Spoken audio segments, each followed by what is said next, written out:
We're here and we're ready to do Into the End Zone. My name is Eric Hansen. I'm with Inside ND Sports. He's Bob Morton. He's with Inside ND Sports and his wife and all his kids. And we're here to talk Notre Dame's 49-35 college football playoff clinching victory. I feel like I need new deodorant at this point. So we're going to break down the game. We're going to take your questions. Some of you have already started to submit them, so fill up the question queue. We love it. And we'll get to those in just a few minutes, but we're going to start with breaking down the game and getting into some big picture stuff, and then we'll get to the questions.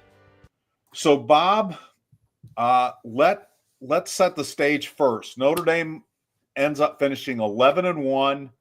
They will make the college football playoff, barring tequila party by the selection committee.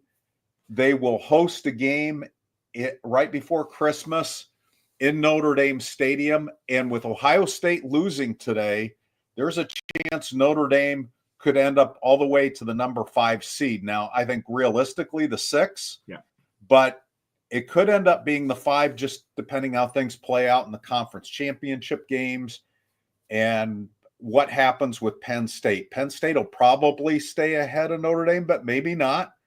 And then they'll play Oregon in the Big Ten championship game, and that will also perhaps affect the seedings. This was the highest scoring game in the 95 that USC and Notre Dame have ever played.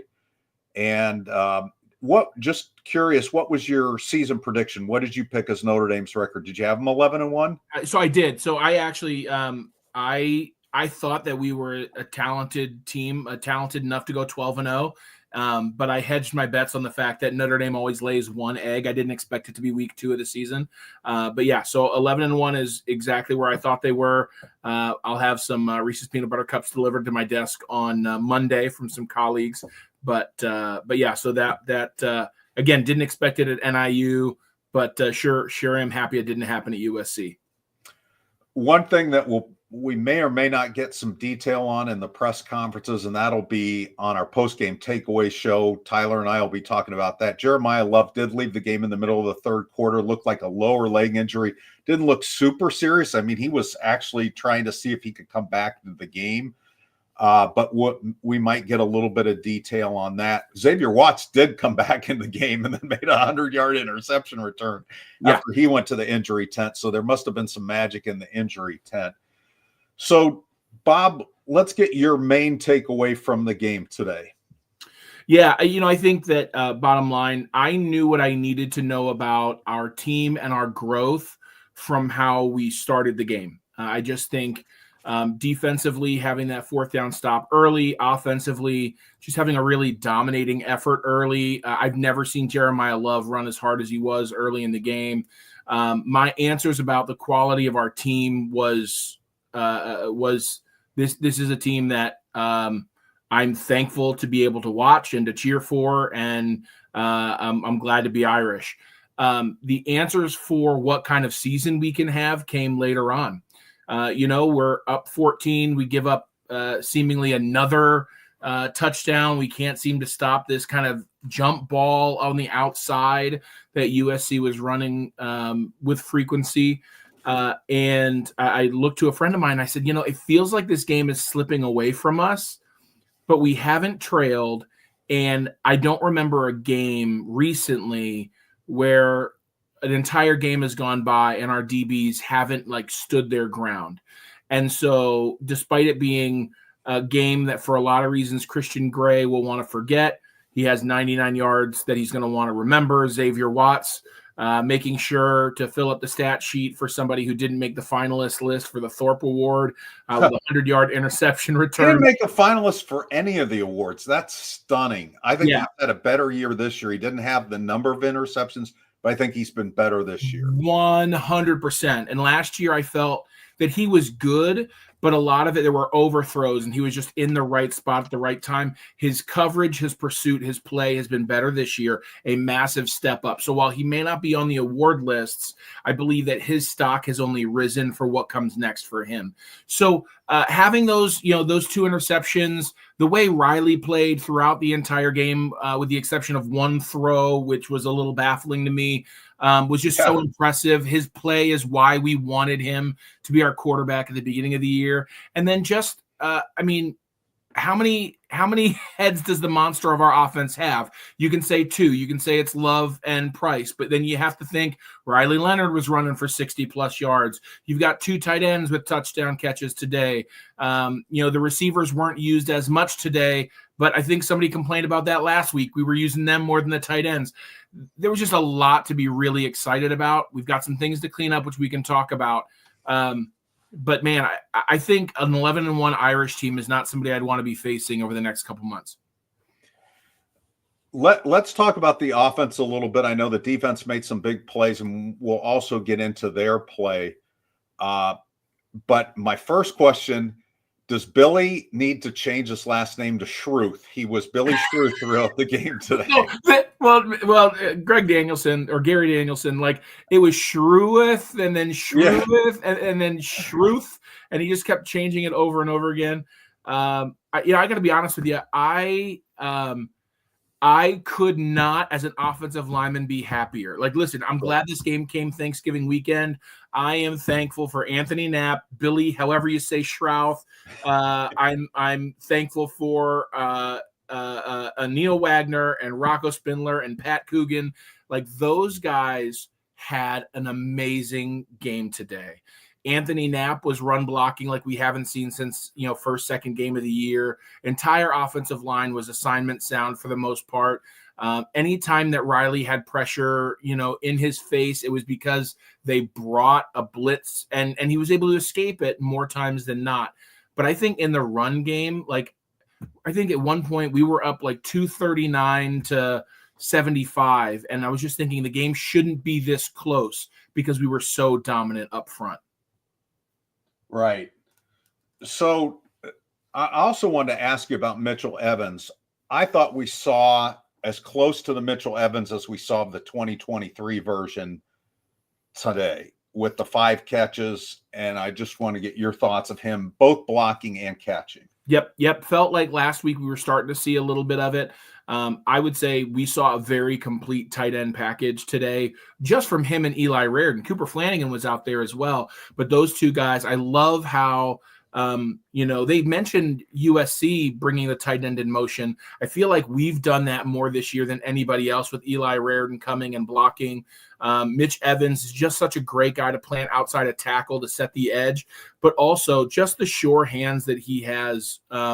We had a 3rd and 10. I think he got 9 and allowed us to get a first down shortly thereafter. The other thing that I'll say is, 2 things that I saw from him. He was a little fiery, when the play was over, kind of pushing and shoving a little bit. I love to see that from my tight end. And then early in the game, he caught the ball and tried that spin move back inside, which is kind of like the Mitch Evans. I shake my head, just duck your head and hit somebody. Don't try and spin out from every tackle. But I think he's feeling better. He's looking good. Again, peaking at the right time. He's not a guy that I would want to try and tackle one-on-one. Okay, now the defense gave up 35 points today. That's by far the most they've given up, and USC, I believe, had 557 total yards. Now they went 0 for 3 on 4th down. They were about 5 of 12 on 3rd down. What went right with the defense besides the interceptions? What went wrong with the defense, do you think?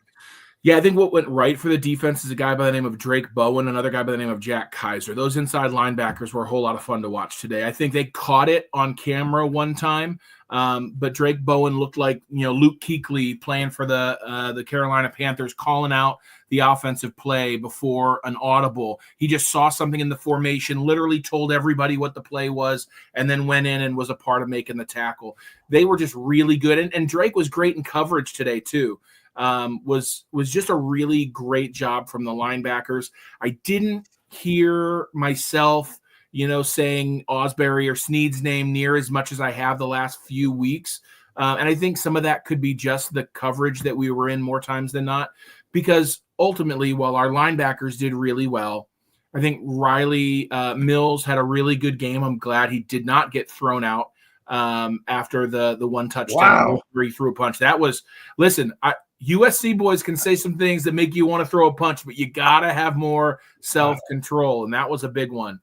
But I think everybody knows, right? Like, Dave Allen. But you do have to be better than that, because if Riley Mills gets thrown out, that's a huge loss for that front. Notre Dame. Yeah, I mean, you're already playing with really have somebody come off the bench and do that.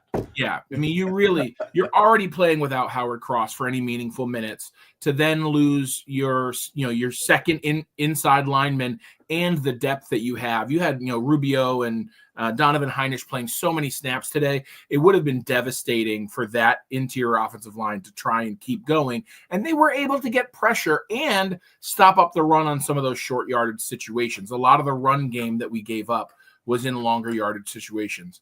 In terms of what went horribly off the rails today, it was definitely our defensive backfield. And more than that, it was obviously Christian Gray didn't have a good day. Yeah. Jordan Clark didn't have a good day. I think what we saw with USC, and USC is not just some of the best skill position of the teams that we played so far.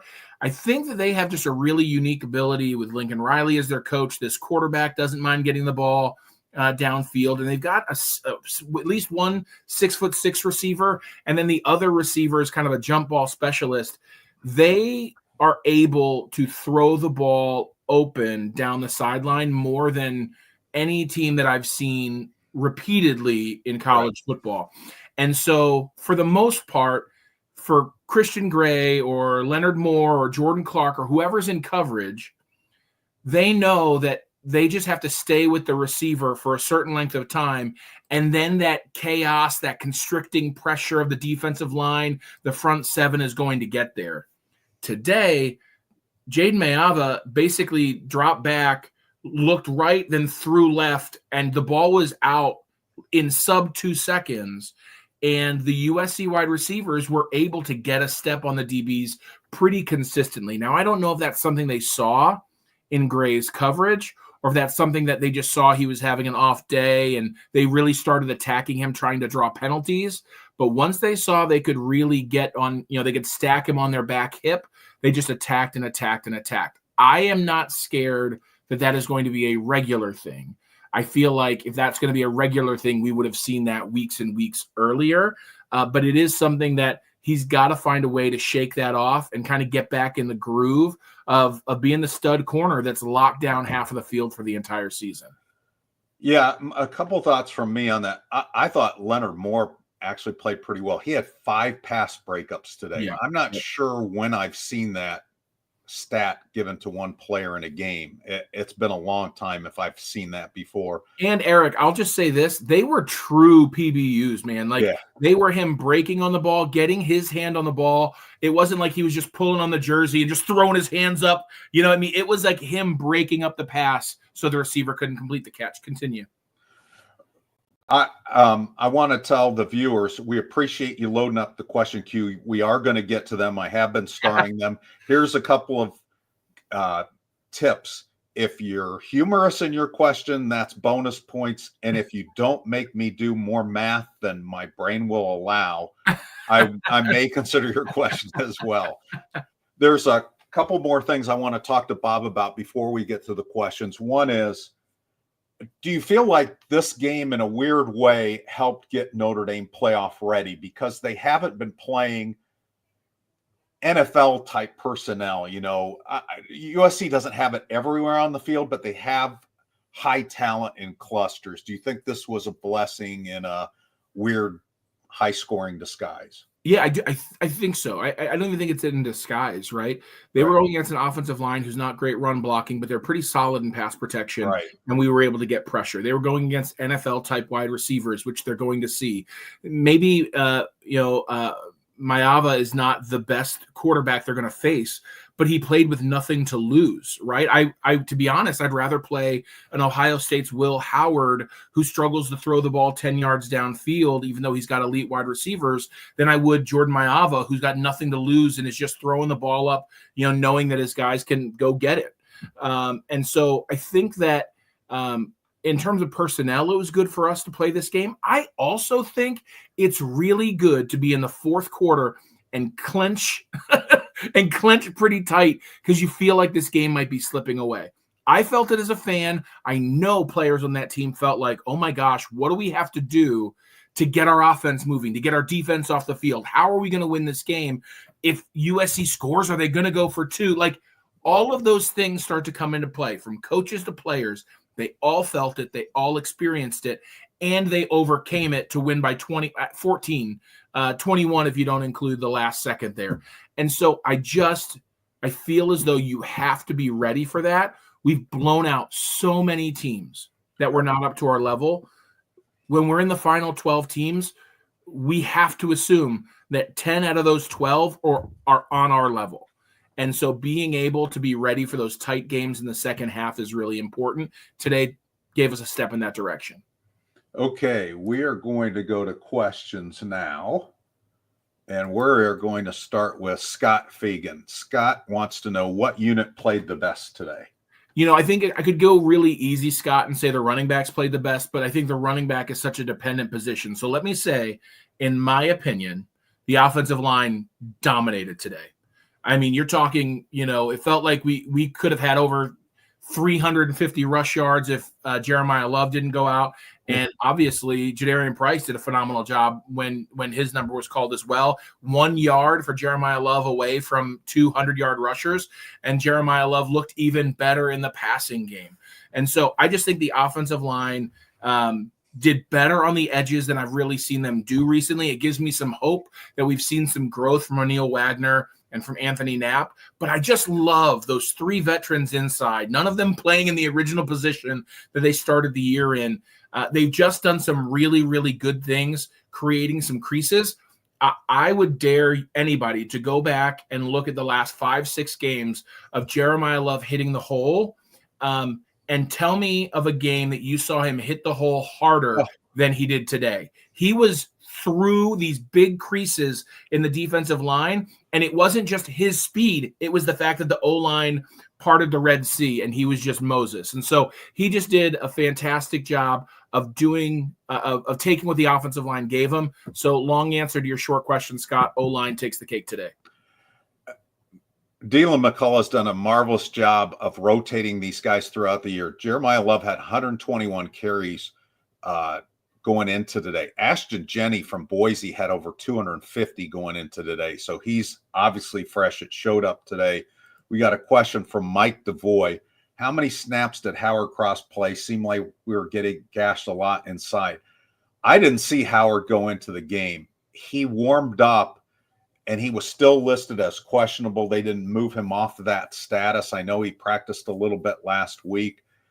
My sense when I said this on Football Never Sleeps on Monday was that unless they really needed him and there was no risk of further injury, then they would play him. But if there was risk of injuring him for the playoff, I thought they would hold him out tonight. Did you see him in there at all, Bob? No, I didn't. And I think, to the second part of your comment of your question, Mike, I think that I've been really high on Donovan Heinisch, all year as he's played in a backup role. I think an undersized nose that's strong enough to hold up in there does really, really well. But Donovan Heinisch is much more of a gap player than Howard Cross is. Howard, don't get me wrong, can hit a gap in the pass rush, but he does so good at being able to take on blocks and make the inside linebackers even more effective. And there were 3 or 4 times today that the running back hit that defensive front from the USC running back hit the defensive front and then was able to spin out and get 9 to 15 yards out to the outside. That just doesn't happen when Howard Cross is playing inside. He and Riley Mills have some of the strongest grip strength that I've seen from an interior D lineman, and I just feel like that's where we really missed him. Donovan Heinisch did a great job, was causing chaos in the middle there, but when you make contact with Howard Cross, you don't get away, and the running back got away a few times more than we would have liked to have seen. Okay, this isn't a question. This is, I need a little Eric and Bob in my life to calm down. So before we get to the next question, I'll tell you what I do with my grandkids, and Bob Morton can tell you what he does with his kids. I take this line from an old Saturday Night Live skit, and I go, You need to simmer down now.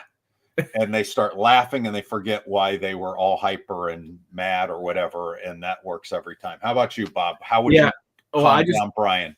I don't know if this would calm down Brian, but my daughter Kay used to get really worked up and not be able to sleep, and of course, just young girl, huge Taylor Swift fan, who has a song called "You Need to Calm Down," and so that's what I would tell her to do. I'd go say, hey, go downstairs, tell your speaker, hey Google Play, you need to calm down, and then all of a sudden Taylor Swift will just sing you to bed, and so that worked for her. Brian, maybe you need a little bit of that in your life too.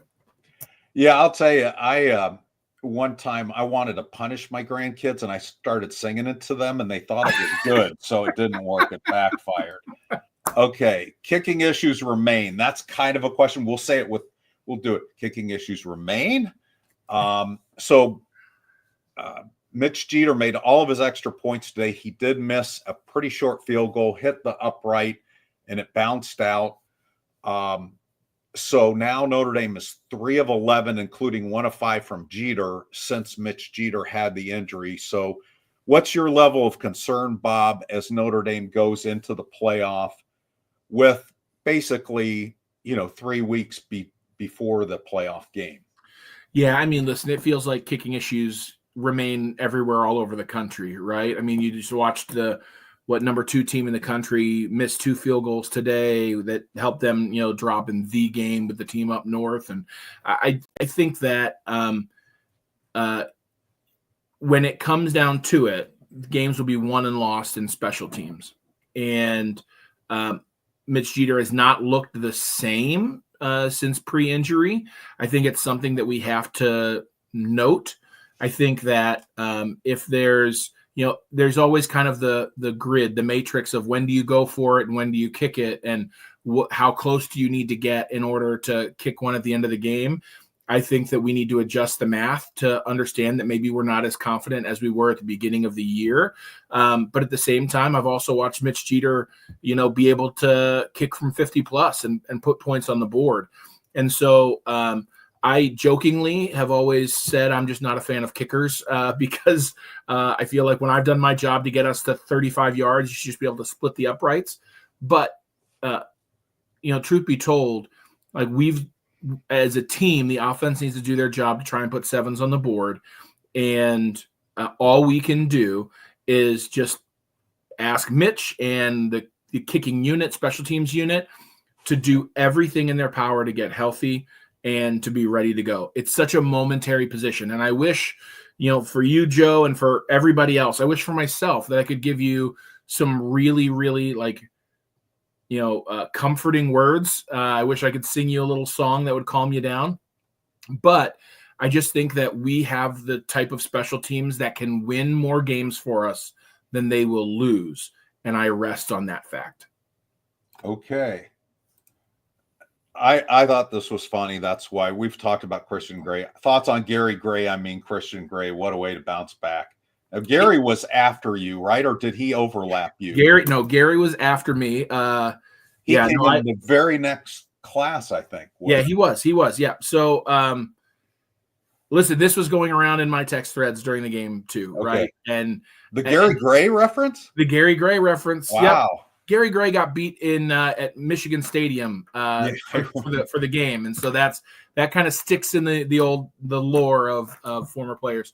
This is what I'll say, right? Like there are going to be bad games, right? Your left tackle is going to get 4 holding penalties or give up 2 sacks, or your quarterback's going to throw a couple interceptions. You're going to have somebody who gets the yips and fumbles or can't catch the ball. And as a DB, sometimes you're just not going to have it, and you're going to get called for a couple of PIs early, and then you're going to be in your own head, and you're going to get picked on. And he did. There's no way to talk about. I think it was the touchdown that he thought was going to be a back corner throw that ended up being a slant right in front of him. You could see him ready to bail, try and run with that guy to the corner. He was just in his own head. He's an outstanding young defensive back. He's outstanding in man coverage. He's got fundamentals to kind of get back to. Let's get him, 3 weeks of rest, get healthy, and film study on whomever he's going to go against. And he's going to be able to really bounce back. Listen, that 99-yard touchdown interception was a gift for him to take something from this game, and USC tried to take that from him by going right back at him the next series.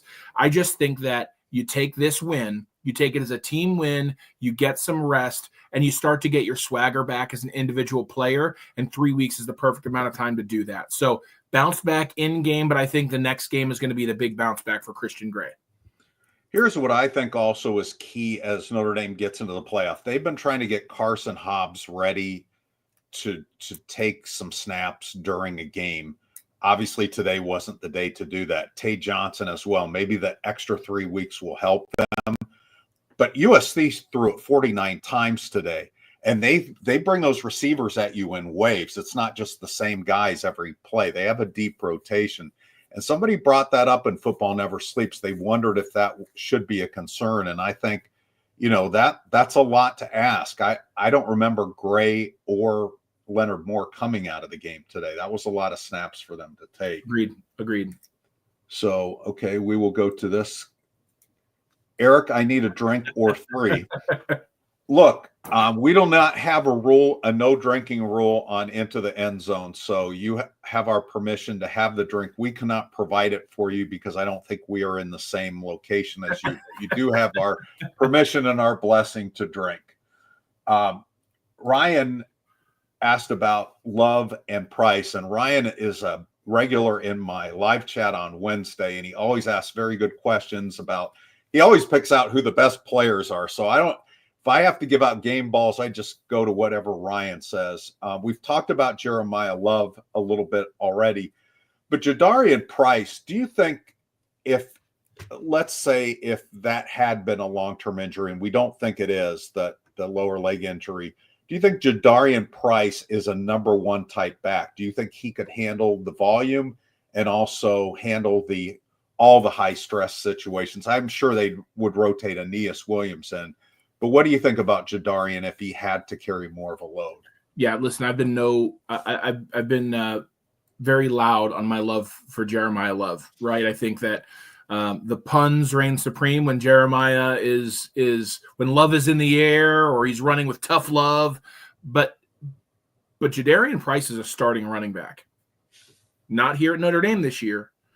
Hopefully they'll find a way to name him a starter with Jeremiah Love in years to come. But the dude's a stud. There are times that he has looked faster than Jeremiah, and he's not. But just the way he hits the hole so angry, he is so much faster than he looks until he's running, outrunning a corner or a safety from across the field. He has the ability to be an every down type of back in terms of running the football, and I haven't really seen him catch the ball. That doesn't mean he can't, but it might just be that he's kind of a first and second down back. I think if this again, we both saw Jeremiah Love trying to see how stable the knee was. It felt like it was a little wiggly, and he didn't want to test it today, which I totally understand. Part of the reason why Jeremiah Love didn't feel like he needed to come back is because he knows that he's got a brother who can go ahead and take that ball too. I think when you look at Jadarian Price, Aeneas Williams, Kedron Young, you've got a backfield that is a complete backfield. I would argue that very easily Jeremiah Love and Jadarian Price are up there in terms of the best 1-2 punch in the country. And the only reason that they don't get called the best 1-2 punch in the country is because we've been almost careful about how we have utilized them, because they could get 125 each every single game if we designed our offense around that, and yet we don't. But I think that backfield we have is as complete as any backfield. I think Dylan McCullough has done a phenomenal job of making sure that everybody buys into what their role is, no matter how big or small, and understanding that we're a part of something bigger and protecting the future of these football players, because they're not carrying the ball 250 to 300 times. They've got some legs left in them after their Notre Dame careers as well. I thought this was kind of amusing, so that's why Jim made the show. After the game, do you think Notre Dame and USC should start playing for a trophy called the Golden Turnover? Listen, I think the Golden Turnover either has to be the Christian Gray interception, or you've got to give it to the Jaden Thomas fumble, because I literally was like, what the hell just happened? I mean, like, he catches the ball, as sure-handed receiver as we get, and then all of a sudden that thing's 15 feet in the air. So if you're going to say there's a golden turnover day, it's definitely one of those two for two different reasons. I'll stick with the Jules Shillelagh, which I think is the one they still play for. But I'm excited that, I mean, 2 years from now, they're going to be celebrating the 100th anniversary of the first game in 1926. 5 years from now, they'll be playing the 100th game.